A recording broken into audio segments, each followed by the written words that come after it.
Hi friends, இன்றைக்கி நல்ல சூப்பராக மொறுமொறுன்னு ரிங் முறுக்கு எப்படி செய்கிறதுன்னு பார்க்க போகிறோம். வாங்க பார்க்கலாம். ஒரு கப் பச்சரிசி மாவுக்கு 1 கப்பு தண்ணி ஊற்றிக்கோங்க.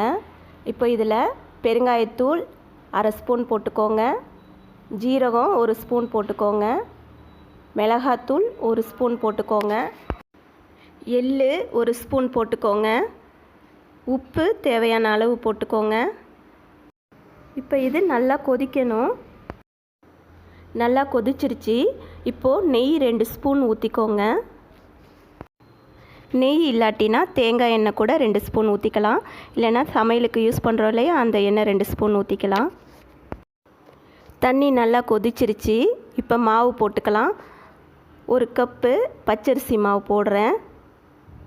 இப்போ ஸ்டவ்வை நிறுத்திடுங்க.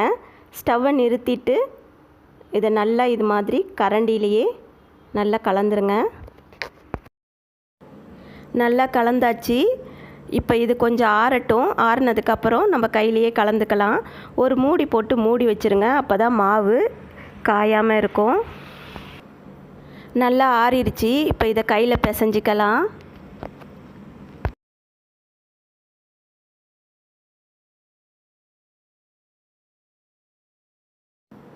நல்லா பிசைஞ்சாச்சு. இப்போ இதில் 1/2 கரண்டி எண்ணெய் ஊற்றிக்கலாம்.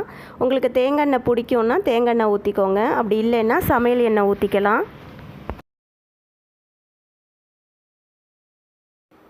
மாவை நல்லா இது மாதிரி சாஃப்டாக பிசைஞ்சிக்கோங்க. அப்போ தான் முறுக்கு சுற்றும் போது கரெக்டாக வரும். மாவை கொஞ்சம் கையில் எடுத்து இது மாதிரி உருட்டி பாருங்கள். உருட்டிட்டு இது மாதிரி மடக்கி பாருங்கள். நல்லா உடையாமல் கரெக்டாக வந்துருச்சுன்னா தண்ணி பதம் கரெக்டாக இருக்குன்னு அர்த்தம். அப்படி உடஞ்சி முறுக்கு சரியாக வரலைன்னா தண்ணி பதம் கரெக்டாக இல்லை. நீங்கள் சுடு தண்ணி வச்சு லைட்டாக தெளித்து விட்டுட்டு நல்லா பிசைஞ்சிருங்க. ரொம்ப தண்ணியாகவும் பிசைஞ்சிடாதீங்க. கோதுமை மாவு பிசைவோம் இல்லையா, அந்த பதத்துக்கு வரணும். கையில் எண்ணெய் தடவிக்கோங்க. எண்ணெய் தடவிட்டு கொஞ்சம் மாவு எடுத்து இது மாதிரி தேய்ச்சிக்கோங்க. கொஞ்சம் மெல்லிசாவே தேய்ச்சிக்கோங்க. அப்போ தான் நல்லா வேகும். நல்லா இது மாதிரி கையில் தேய்ச்சிக்கோங்க. இப்போது இந்த விரலில் இது மாதிரி சுற்றி இது மாதிரி கட் பண்ணிக்கோங்க. அப்போ தான் ஒரே அளவாக உங்களுக்கு வரும். இது மாதிரி ஜாயின் பண்ணிக்கோங்க. அவ்வளோதான். நல்லா சூப்பராக வந்திருக்கு பாருங்கள்.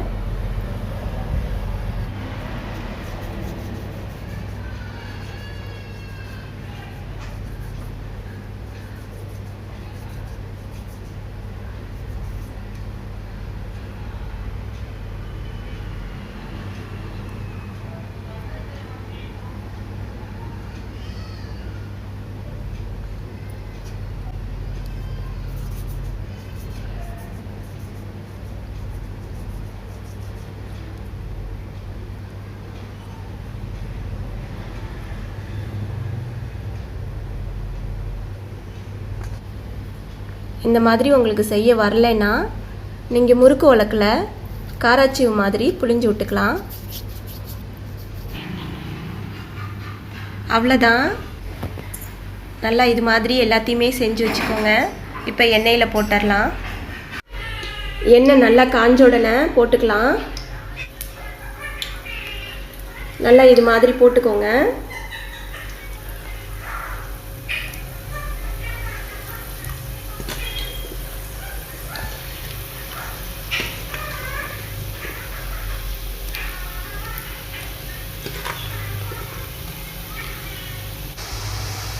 போட்ட உடனே கிண்டி விடாதீங்க.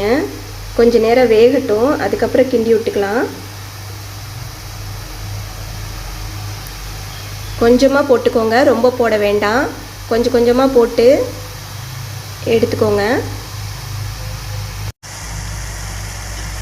இது மாதிரி வெந்து சலசலப்பு அடங்கினோன்னே இது மாதிரி திருப்பி விட்டுக்கோங்க.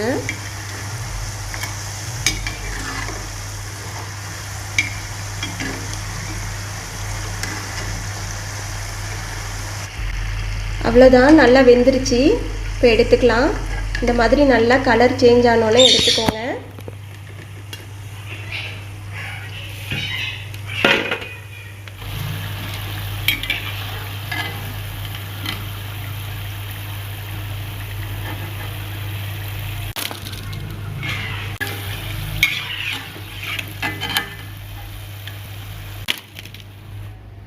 அவ்வளோதான், நல்லா சூப்பராக ரெடி ஆயிடுச்சு பாருங்கள். நல்லா சூப்பராக மொறுமொறுன்னு இருக்குது. நீங்களும் இதே மாதிரி செஞ்சு பார்த்துட்டு எப்படி இருந்துச்சுன்னு கமெண்ட் பண்ணுங்கள். நம்ம சேனலை இது வரைக்கும் சப்ஸ்கிரைப் பண்ணாட்டினா சப்ஸ்கிரைப் பண்ணிக்கோங்க. தேங்க்யூ.